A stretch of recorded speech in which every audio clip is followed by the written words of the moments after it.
এখানে মহিলাদের কোনো সম্মান নেই। ওয়েস্টে মহিলাদের অনেক সম্মান রয়েছে, তারা খুবই স্বাধীন, তারা খুবই ফিল ফ্রি। আপনি কি বলেন? মাশাআল্লাহ, আপনি অনেক ট্রাভেল করেছেন, অভিজ্ঞতাও রয়েছে, সত্যি কি এমন?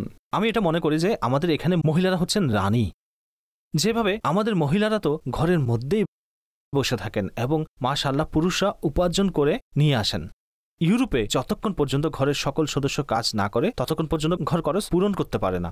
সকাল 6টা বাজে 5টা বাজে মহিলারা কাজে চলে যায়, দিনের আলো না হতে কাজে চলে যায়। তাকে কখনো কাউকে স্কুলে পৌঁছে দিতে হয়, তাকে সন্ধ্যায় ঘরে এসে খাবারও রান্না করতে হয়।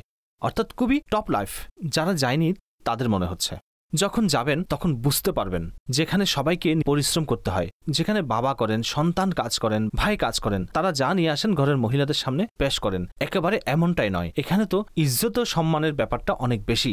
আমরা এটা বলছি না যিনি বাহিরে যাচ্ছেন শরীয়তের নিয়ম অনুযায়ী কোনো মহিলা যদি তার সন্তানের জন্য জব করেন, অবশ্যই করছেন, তাতে তাদের ফিলও হচ্ছে। ভাই, আমাদের দেশে যে মহিলাগণ রয়েছেন অথবা এশিয়া মহাদেশে যে মহিলাগণ রয়েছেন তারা রানীর ভেষে ঘরে অবস্থান করছেন। তাকে ঘরে রেখে চেষ্টা করা হয় যে ঘরের সবকিছু প্রস্তুত হয়ে যায়। নো ডাউট তিনি ঘরের কাজ করেন, এমন কিছুই নয়। অতঃপর যদি আমরা পশ্চিমাদের কথা বলি, সেখানে মহিলাদেরকে শোপিস বানিয়ে রাখা হয়েছে এবং মহিলাদেরকে যেভাবে বিক্রি করা হয় তাতে ব্যাপারটা তো সুবিধাজনক নয়।